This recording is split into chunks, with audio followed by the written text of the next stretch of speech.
Hi guys, so in this video I want to show you kind of what I did for my little dangles on my Home for the Holidays loaded pocket swap. So I kind of had to get those done earlier, so I just want to show you kind of what I did for them. So I do get a lot of questions all the time about making dangles, and you know, I mean, it's pretty much the same kind of routine every time that I do them. If anything's available, you know, with affiliate links, they'll be in the description box there. If you use those, that would mean I'll make a small commission from the different companies that offer that kind of relationship, right? So yeah, we'll just get right to it. So generally I use like a bead looper. I don't know if I remember if I use that very much, but we'll see. I need my tools though. I just brought out everything that I normally use and I'm like, did I use those? I will grab a beading tool though. I need that. I see I don't have it with me. Like a 3-in-1, I generally use those the most. And I just grabbed a bunch of different things that I had tried out. This is like a bead set I had picked up on Amazon. I pretty much use these larger, chunkier kind of beads that were in here. They're like more like shiny, glassy looking beads. I don't think they're glass though. I think they're plastic. And it was a bead set, so it came with like these pretty guys too, like crackle beads that have different colors. I need head pins, eye pins, jump rings. I always start off with a little bit, not always, but I like to start off with just with a little bit of chain because that makes it easy to just dangle things off. And again, it was just like a little burst of juiciness and fun things. So I have charms. I have these cute little Christmas lights I had used up, so this is another pack. I just want, you know, brought it out so I can show that to you. And then I just brought out whatever other, you know, things I like to use. Oh yeah. I might have to look for some more clasps. Were they in here? Oh yeah, there's some in here. Okay, I can't remember where I got my gold clasps. And then, you know, just different things. Of course, I'm going to use these peppermint juicinesses because I love these glass beads. So let me get my 3-in-1 tool. The most important thing, and I have several of them. Of course, I didn't even pick up one. And I'll be right back. Since I don't know where my 3-in-1 tool, we'll just make this easy. I'm just going to use wire cutters and I guess some this guy. That's probably why I didn't grab it, because I don't know where it is right now. Like I said, I have several of them. I'm not going to cut that quite yet. Well, I will in just a minute, but let's get started with like this. I'm just going to take something cute, like a red one of these guys, and put it on a head pin. I think that's going to be my bottom thing, just because the way it dangles and the way it points down, I feel like that needs to be at the base. And we'll put it on this guy. So jump rings, all you do is, when you have them like this, if you have two tools that works great too, but just hold it on one side and open it like that. You don't pull it by like opening it this way, you know, prying it open. You just give it a twist and then you place it on whatever it is that you're going to be putting it on. Now, admittedly, this wire that I had chosen is very thin. I don't really care for that, but I'm just going to cut that off. And basically, it's a little difficult to get my jump ring in there because the jump ring is like thicker than the little hole, but I'm going to try my best. It's just like right in there. Generally, you can get a couple things in one chain. It's just this chain is very thin. And twist it back, and I always give it kind of a squish just to make sure it's nice and steady and ready to go. Now on this top side, I usually put my whole lobster clasp, and I usually do that at the end, but since this stuff is so skinny, it's probably better to go ahead and just get one on there just so we can handle this a little better. So I'm just going to grab, again, this little set came from a set that I had picked up on Amazon, so I don't know if it's still available or anything about that, but it came with other beads. It wasn't by itself. So that's kind of how I do with findings. It's just whatever I find, right? So, again, I'm going to get the very end of this guy. Sorry, I know it's hard to see, but I'm just getting on that loop, and then this one on here. And now they'll just be a little more substantial with that chain, and I can, you know, hold on to it better. Again, give it a squish, or quish, like Miranda used to say. And now we have this. I didn't count how many are on here. I just grabbed like a length, but I mean, if you look, there's 1, 2, 4, 6, 8, 10, 12, 13 little things. And all I'm going to do now is just, sorry, just grab some smaller, I was like, what is that? That's what's holding these guys together. Apparently I haven't used these, so I'm just going to put this over here with my tools. See, I could have used that tweezer. I was like, let me grab this. Not too big, not too small. It just depends on what you're putting on here. So like with charms, I'm just going to go from a charm to, you know, the jump ring. And since I haven't really set this up or thought about it, I'm going to turn that. Where did that go? Oh, there it went. Just place it wherever you want, you know.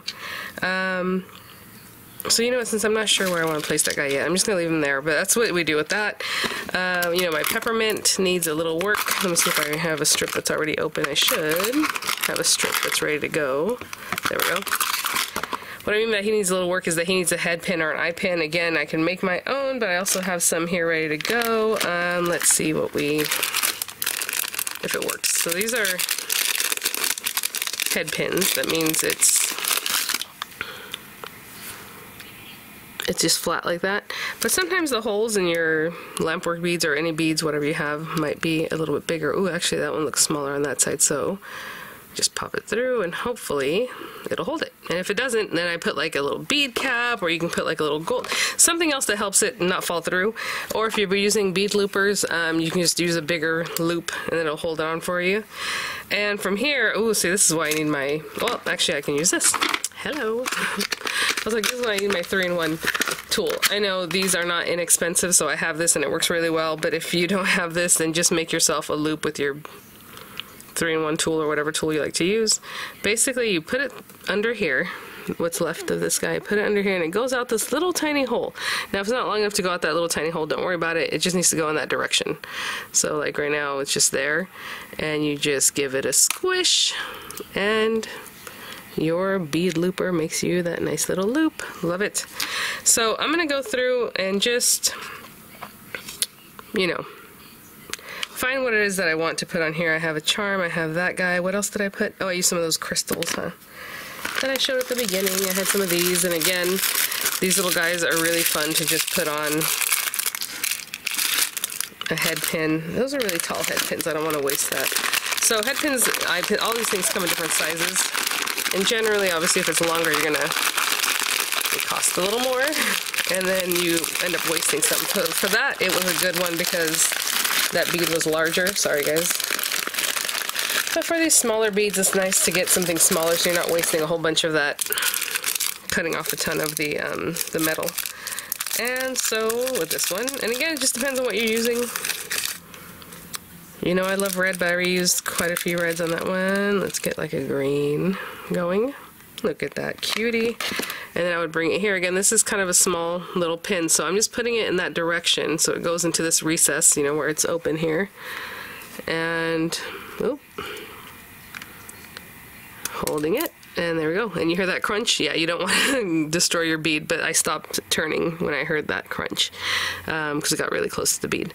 Okay, so I'm going to do a few more just like this, and I'll be right back. Sorry, this is kind of like a lot of stuff just sitting here. So again, it's whatever you want. So like these guys, usually I put on another loop, like a jump ring, and then I stick it on.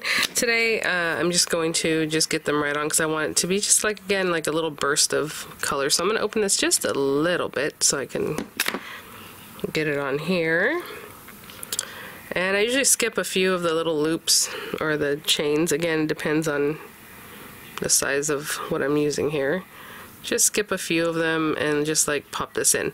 Now, this guy is wanting to be kind of funny on me. Sorry, I had to get it really close to my face to get this going. Come on. Alright, I'm gonna get this close to my face so I can actually get this in one of the loops. Okay, I'll be right back. It wasn't that bad, it just, you know, couldn't do it from the distance. And close this up. Again, I usually use my 3-in-1, so I'm just gonna use this guy, which is not ideal, but I'm just gonna give it a squeeze to squeeze up that, close up that loop, and give it a pinch. And just that, I'm gonna do these other guys the same way. I did add like a little gold bead on that one just to make it a little fancier. And again, I'll just open that up, place it on one of the other loops. This one's already kind of open. Place it on another loop, and I'll be right back. That's all I'm doing. I usually just go like one above the other. It just depends on what you're doing. Again, these guys are so tiny. I wish I had more space in the one, because usually what I do is I'll put on that same link, on the left side I'll put something, and on the right side I'll put something, but this is so tiny you can't do that. Okay, I'll be back. And it was just something like that, just a little burst of fun and cuteness. I mean, you know, it can be this simple, and you guys have seen people make these long dangles with, you know, things laddering off on all sides, and even like beaded beads and like dangles, you know, so whatever it is, this one's very simple with just a few little dangles. This is the one that at the bottom. I have this guy. Again, I usually ladder them off left and right until I get to the top or whatever, but I did a little different today because of that chain. So yeah, so just really quick and simple, something super cute to add to literally anything. And so there it is, guys. Thanks for watching a quick little video. Again, you can use jump rings to attach, or just the head pin itself to attach. It gets more of a dangle, and obviously it gets longer if you're using a jump ring on the little head pin at the end, you know, that you basically make an eye and go from there. So anyway, guys, thanks for watching, and I'll see you all at the next one. Bye now.